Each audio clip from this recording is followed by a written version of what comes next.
When my father passed away, I didn't fully understand what death meant. I was only 10 years old, innocent, fragile, and unaware of life's realities. All I knew was that the man who used to bring me toys in the evening, who whispered prayers into my ears at bedtime, would never come back again.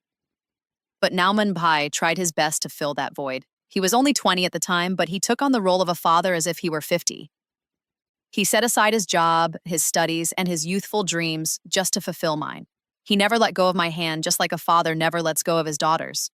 At the time, I believed it was simply love. Maybe it truly was, or maybe there was something more hidden in that love, something my innocent eyes failed to see.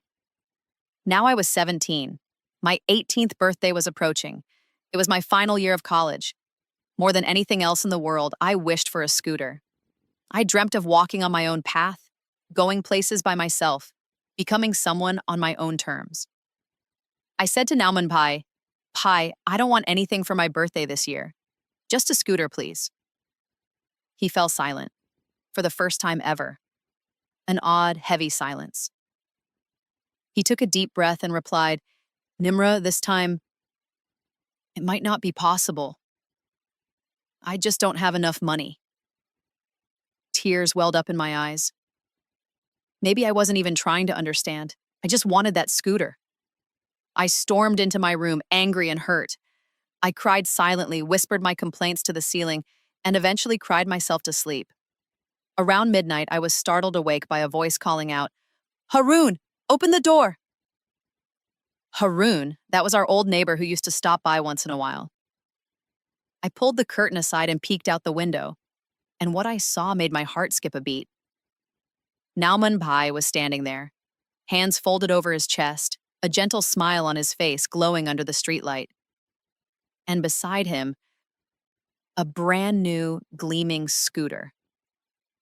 My feet barely touched the ground as I ran downstairs, barefoot, without a dupatta, completely dazed. "This is for me?" My voice trembled. He nodded with a warm smile. "Your birthday is tomorrow. You asked for it. How could I not bring it?" I was stunned, overjoyed, and overwhelmed. I reached out and held his hand. It was warm, soft, like the support it had always given me over the years. "There's a new helmet too," he added, extending his other hand.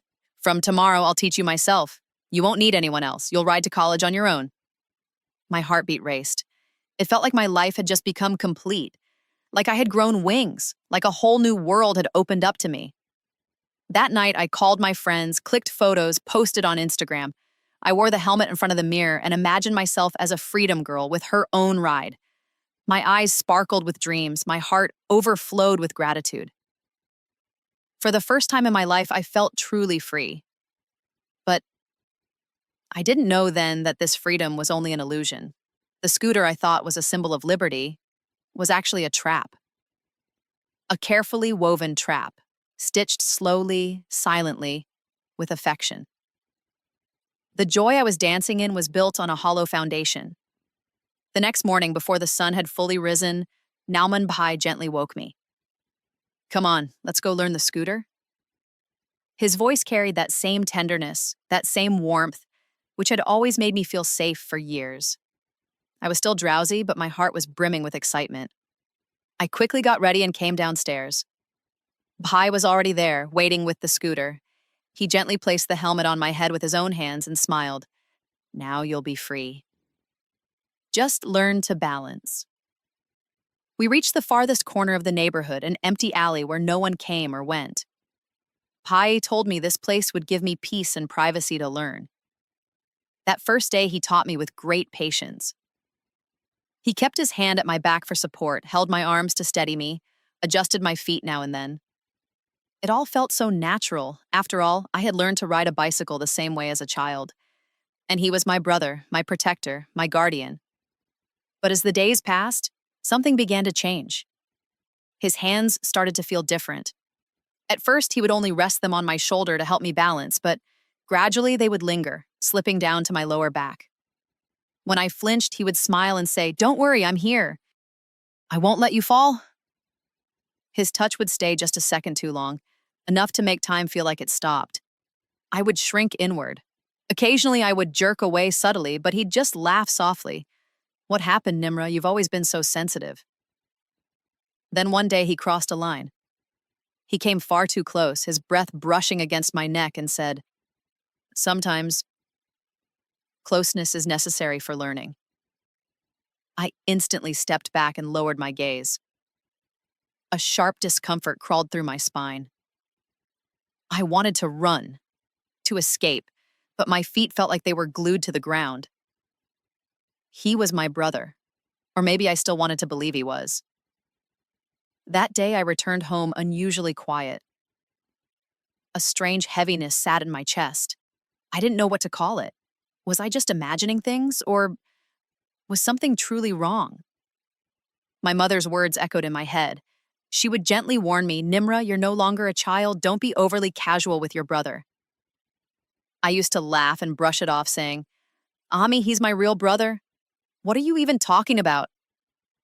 But now, those same words began to take root as painful questions.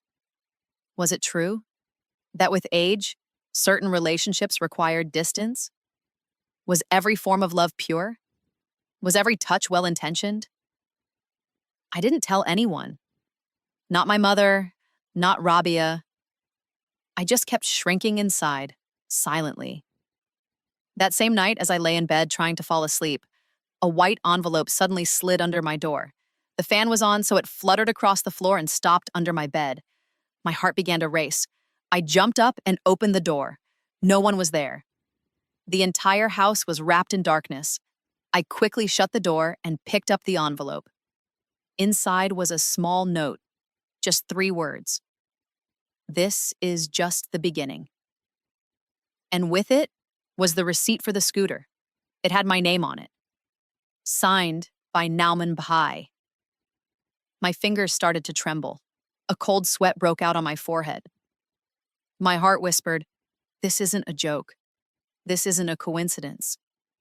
This is a plan." The soil in which my joy had taken root was poisoned. The love I had once been so proud of. Maybe that love wasn't what I thought it was. That night, for a moment, I thought about taking sleeping pills. But then a voice in me said, "No, I'm not weak. This is just the beginning, right? Then let's see how far this game goes." Over the next few days, my world began to change. At first, I convinced myself maybe that note was just a prank. Maybe some friend playing a silly joke. Maybe a child's mischief. But soon, every day began to bring a new shadow.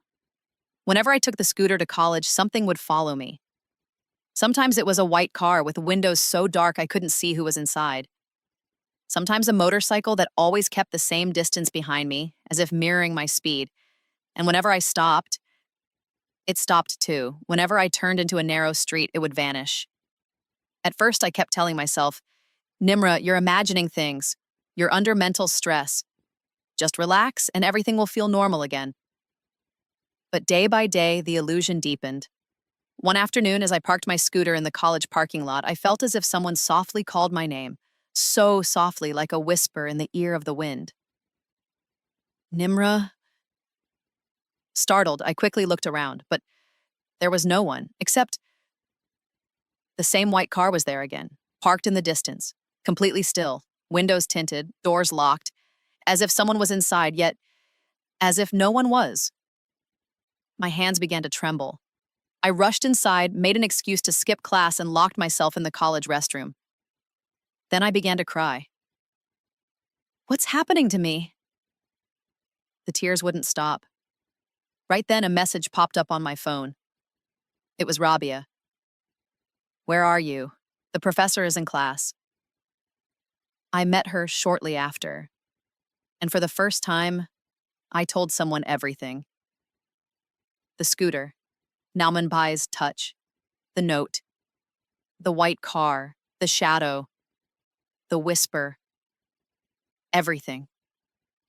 Rabia sat in stunned silence. Her eyes showed shock, but her face radiated empathy. "Nimra, you're being drawn into something much bigger. This isn't something small. This is psychological manipulation. And you'll have to be very smart about it." I spoke slowly, almost whispering. But Rabia, if I tell all this to Ami, she'll break. After Abu, she's clung to Nauman Bai like he's her last hope. Rabia took my hands in hers. Sometimes the truth is bitter, she said gently. But if you keep it hidden, it becomes poison. And that poison will spread inside you until you can't breathe. I looked down. But what if that truth is about my own brother? Rabia fell quiet. Then she said softly, sometimes a relationship isn't defined by blood, but by actions. And sometimes actions reveal the true face of a relationship. Like a word sank deep into my heart. That night, I didn't speak to Nauman Pai. His presence started to make me feel strange, uneasy. When he looked at me, I saw something new in his eyes, a glint I had never seen before. As if something was hidden, as if a veil was about to be lifted. Ami was the same, tired, busy, quietly observing. Sometimes she'd glance into my eyes as if she wanted to ask something, but the words would stay trapped in her throat. I decided to follow Rabia's advice. Every night before sleeping, I started writing. I picked up a notebook, opened to the first page, wrote the date, and then wrote, "Something inside me broke today." I wrote how Nauman Pai would stand behind me during scooter lessons, how his hands lingered longer each day, how they slowly changed. I wrote about the white car, the bike, the shadow, the whisper. I wrote about who I was, and the war now raging inside me. Writing in the diary gave me some comfort, as if I was speaking to myself, as if I had found a voice for the silence buried deep within me. But that comfort was short-lived. One night, as I sat down to write, the electricity went out. The room was swallowed in darkness. Only a faint glow from the streetlight outside filtered onto the wall through the window. Suddenly, I felt a hand on my shoulder. Cold, heavy, alive. It was like a jolt of electricity shot through my body. I couldn't even scream. My voice froze in my throat. I turned abruptly, gasping. No one. But the door to my room, Osaiti, was open. And outside, parked under the dim streetlight, was the same white car still, silent, waiting. My hands began to shake. I ran to the door, slammed it shut, and for the first time in my life, locked it from the inside. I wasn't afraid of jinns anymore. I was afraid of people. The next morning, the first thing I did was check my door. It was still locked from the inside. Locking it had become a new habit, but one that brought me peace. I wasn't afraid of jinns anymore. I was afraid of humans, those who, under the guise of blood relations, had become something else entirely. On the wall of my room lay my diary. The same diary I had started writing in every night, recording my daily experiences and the turmoil within. It wasn't just a notebook anymore. It had become my sole confidant. Each page of that diary now held a trembling truth. Page 7. When he brushes my hair aside, his hands no longer feel like a teacher's. They linger longer than they should. Page 8. I feel like I've been stripped bare, like my body no longer belongs to me. My fingers would tremble while writing those words, but I still wrote them because I knew if I stopped, I might lose my mind. That evening, Ami began preparing to visit Kalahadra. "Nimra, will you come with me?" she asked. I faked a headache. She looked at me for a moment, then quietly said, "All right, stay home, but take care. Don't go near Nauman until I'm back." Her words startled me. It felt like maybe she knew something too. Maybe there was a fear inside her too, something she couldn't voice. Perhaps she had also begun to recognize Nauman's touch for what it was. But maybe as a mother, she chose silence. Once she left, I went straight to her room. I knew exactly what I was looking for, her old diary. I remembered that in my childhood, Ami would sometimes take out a wooden drawer, write something in a notebook, and quietly put it away. I always thought she was writing poetry or memories. But now I wondered, had she too once felt something similar to what I was feeling now? With great care, I opened the lower section of her cupboard. Under old bedsheets, scarves, and some dusty records, I found a blue diary. My breath caught. With trembling hands, I pulled it out. I opened the first page. It read, "This is something I've never told anyone. Perhaps this was a debt I was repaying, but now it's becoming a burden I can no longer carry." I began turning the pages, and then I froze. Nauman is not my biological son. He is from my husband's first wife. Something happened to him during childhood, something that changed him. He was always a frightened child in front of his mother, but with me, he showed a strange restlessness. I never tried to understand that restlessness. His tone, his glances, his unusual attachment to me. I ignored it all, only because he had been orphaned and my husband, before dying, had entrusted him to me. The diary slipped from my hands. What did that mean? He wasn't my real brother?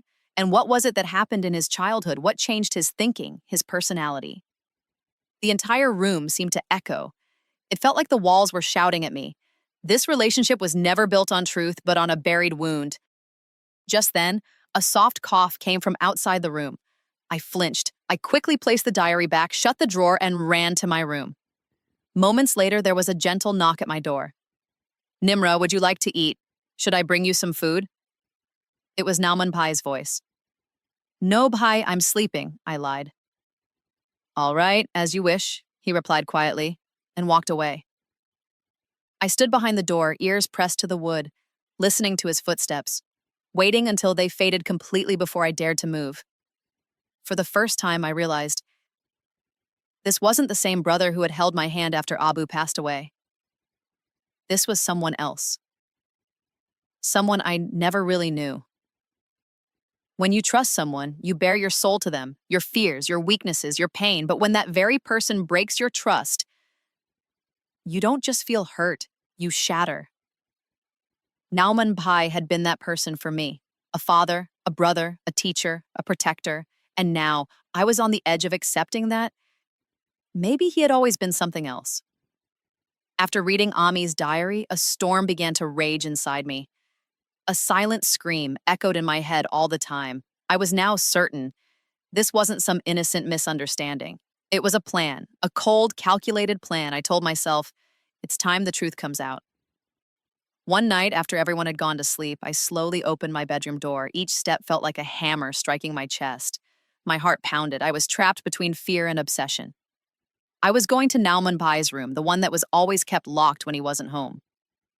Coincidentally, that day he had gone out of town. Ami and Fupo were both deep asleep. The house was so silent, it felt as though even time had gone to sleep. I quietly opened Ami's drawer and took out the ring of spare keys. Then, holding my breath, I unlocked the door to his room. It was immaculate, neat, organized, serious. Bookshelves on one side, a simple desk by the bed with a laptop and a few papers. I slowly approached the shelves. My hands trembled, my heart raced. In the bottom cabinet, I found a folder. It was labeled "Personal, for my eyes only." My fingers froze. With great caution, I sat down on the carpet and opened it. And with each page I turned, the blood in my veins seemed to freeze. The first page, a photo of me from school. Beneath it, handwritten notes.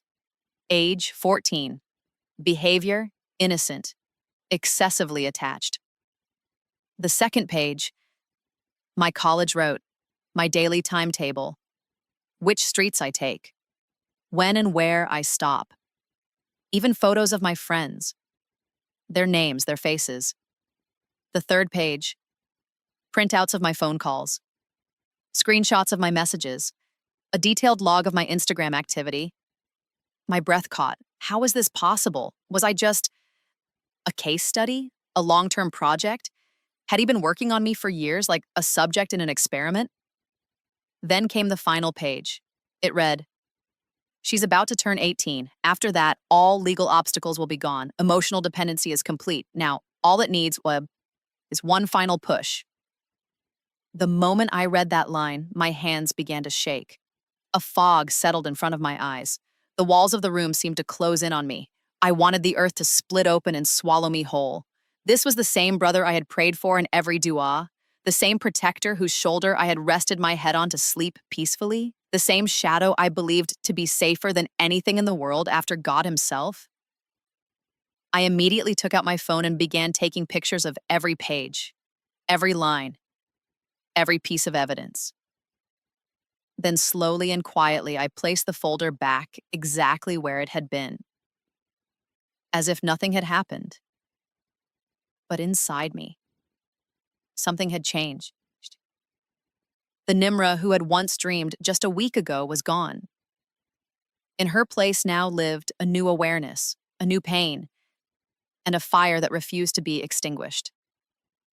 As I stepped out of the room, my eyes caught the wall clock. It was exactly 3:00 a.m., and in that moment, it felt like time had run out. Not just for Nauman Bai, but for me too. To keep hiding the truth. I returned to my room, shut the door, and immediately called Rabia. I saw everything, Rabia, everything, all the evidence. It's with me. There was a short silence on the other end. Then she said, "You won't stay silent anymore, Nimra.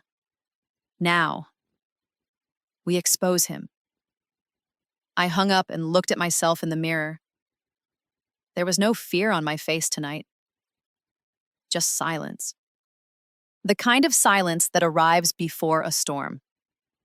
The next morning when I reached college, I was no longer the same Nimra from a week ago.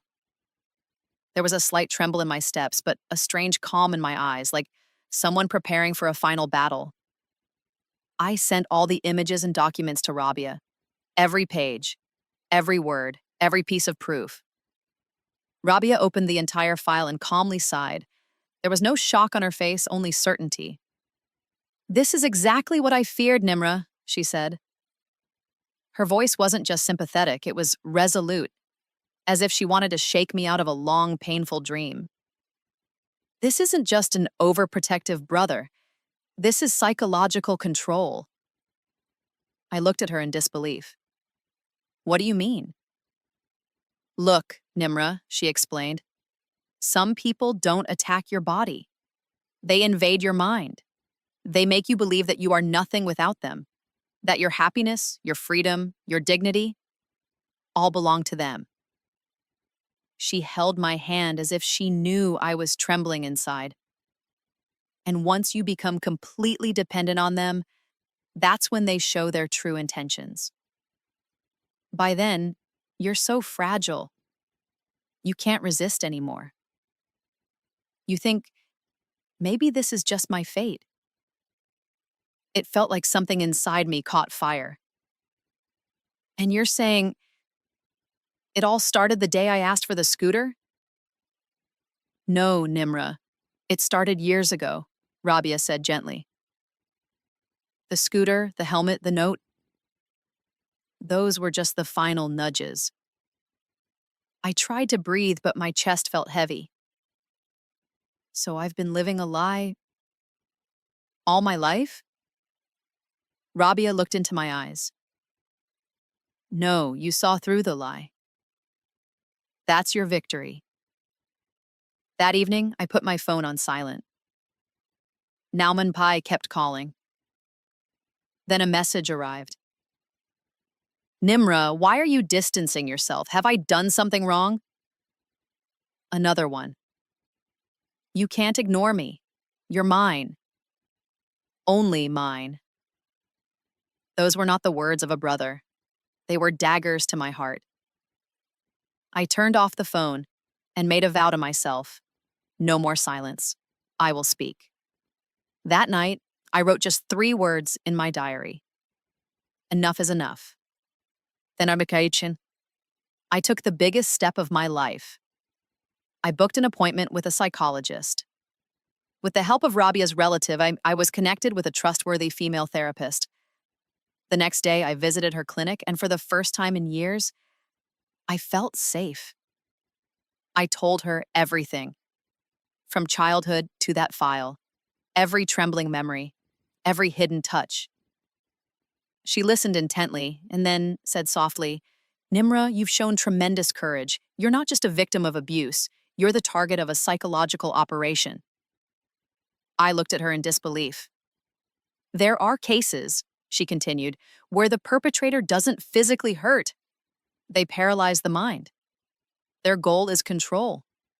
And when they sense you're about to become independent, that's when they strike hardest. At your trust, at your decisions, at your identity. And that's when my tears finally fell. Can I still be saved? I asked. She smiled and replied, You've already been saved, Nimra. You recognize the truth. You protected yourself. You resisted. Now all that remains is the fight, and you won't fight it alone. That very night, I decided to tell Ami. This burden was no longer mine to carry alone. But one question kept circling my mind. What if I had never spoken up? Would I have eventually fallen completely under his control? Would I have lost myself? I knew now. Naumanpai's mask was about to fall. And what lay behind it wasn't just a truth for me. It was a truth for every girl who had ever been caged inside her own home, promised freedom, but delivered into slavery. When a person uncovers the truth, they are never the same again. I wasn't the same Nimra anymore. Not the girl who once held his hand while learning to ride. Not the girl who blindly believed everything he said. Now I looked at every relationship, every touch, every silence, through a different lens. The quiet on Ami's face. I no longer saw it as fatigue, but as a scream buried too deep to escape. Whenever she warned me to keep my distance from Nauman, it hadn't just been a mother's cautious advice. It had been an echo from the past. I knew then that if I wanted the full truth, I would have to uncover what she had kept hidden. Because without that, this story wouldn't be complete. I decided to retrieve her old blue diary again, the one whose first page had already shaken me to my core. That morning, over breakfast, she told me, Nimra, I'll be late today. There's something I have to help your Kala with. Take care of yourself and stay away from Nauman. I looked into her eyes and asked softly, Ami, why do you always say that? Is there something you're not telling me? She avoided my gaze like a wounded bird hiding its feathers. No, it's nothing. I'm just a mother. I worry. But I knew. There was something. And I had to find it. After she left, I went straight to her room. In the lower shelf of her cupboard, beneath folded clothes, there it was again, the blue diary. I sat on the bed and slowly opened it. The first page still read, This is something I've never told anyone. Perhaps it was a debt I had to repay. I turned to the next page, and the one after that, until I reached a line that made my hands tremble. Nauman is not my son. He is from my husband's first wife. His mother was mentally ill, and when he was very young, he watched her commit suicide. With his own eyes, my breath stopped. With his own eyes. The diary continued. After that day, Nauman stopped speaking. He remained silent for months. He was taken to a psychiatrist, but he never truly healed. There was always a question in his eyes. A fog, like a wound that neither showed nor healed. Another page. My husband forced me to treat him as my son, and I tried. With all my heart. But sometimes, he would look at me in such strange ways, like he was searching for his mother within me. Or something else. A chill surged through me. Had Nauman always been like this? Had he always been living in another world? Ami had written, I kept this secret because I wanted to protect him from society. He was a child. Broken, scattered. But now he's no longer a child. Now he is a man. And his wound has taken a dangerous turn. Those final lines paralyzed me. He is a man now, and his wound has taken a dangerous turn. I closed the diary. Now the truth was complete. Nauman Pai was not my real brother. His childhood trauma had created a deep, dangerous void within him, and I had been his next target. At that very moment, I heard footsteps, soft, cautious steps, just outside my room in the corridor. My heartbeat accelerated. I quickly placed the diary back, shut the drawer, and made my way to the door. As I opened it, Fupo stood there, a white dupatta over her head, confusion in her eyes, and hesitation on her face.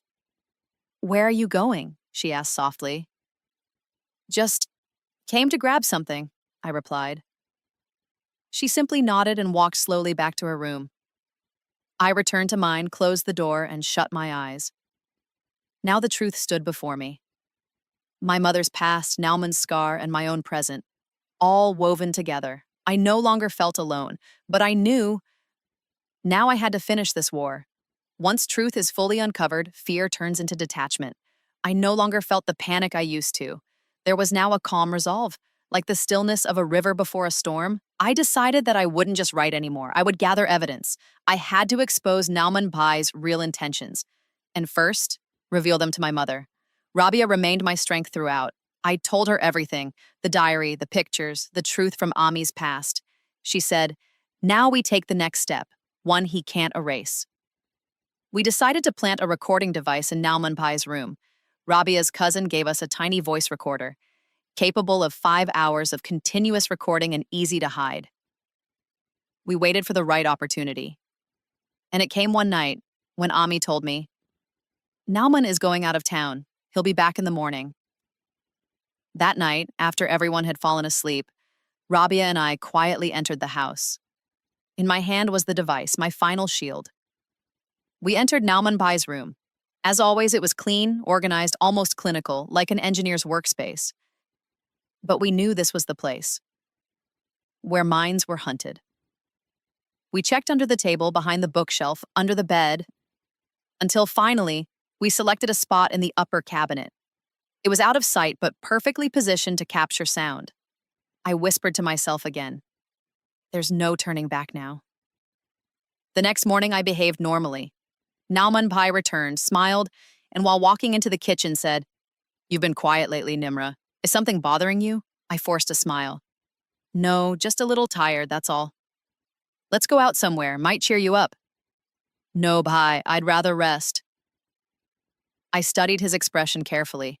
His eyes still held that same dominance, as if silently saying, "You don't have the courage to walk away from me." But he didn't know. I had already escaped his web. That night, the recording was complete. Rabia and I returned, retrieved the device, and saved the audio on my phone. We sat together and listened to the entire file. And there it was. The sentence that shook us to the core. Nauman, speaking softly on the phone with someone, said, "Scare her, confuse her. That's when she'll be ours. She won't understand what's happening. We'll control everything. Once she turns 18, we'll secure the plot in our name. Then we'll get rid of the mother, too. The house will be ours." Included in the affair's mental and emotional abuse, attempt to fraudulently seize property, illegal surveillance of Nimra's digital data, psychological manipulation to limit personal freedom. When the case was presented in court, the judge said during the very first hearing, "This isn't just a criminal case. This is a trial for the murder of trust, a slap to a society where relationships are assumed to be sacred." Ami stood beside me, Rabia was on my right, and I stood silent, yet unshakably strong. When the judge ordered Nauman into judicial custody, it felt like a door that had been sealed inside me for years finally swung open. The journey wasn't over yet. But there was light now. There were tears in Ami's eyes, but this time they weren't tears of defeat. They were of peace. She held my hand and said, "If Nauman hadn't been stopped today, he wouldn't have just ruined your life. He would have destroyed someone else's too." I replied softly, "Asan, Ami, a predator's first victim is the most important. The first victim is the last breath of his conscience. If she escapes, everyone else is spared being just meat." We walked out of the courtroom in silence, with lighter hearts, awakened souls, and a new sun rising in our eyes. Life is rarely how we imagine it. Sometimes dreams are just well-decorated traps, and sometimes the very shadows we fear guide us toward the light. After Nauman was gone, the walls of our house stayed quiet for a while. Ami spoke less. Fupo spent most of her day on the prayer mat, and I felt lighter, yet strangely empty. For several days, I couldn't even touch the scooter. It was the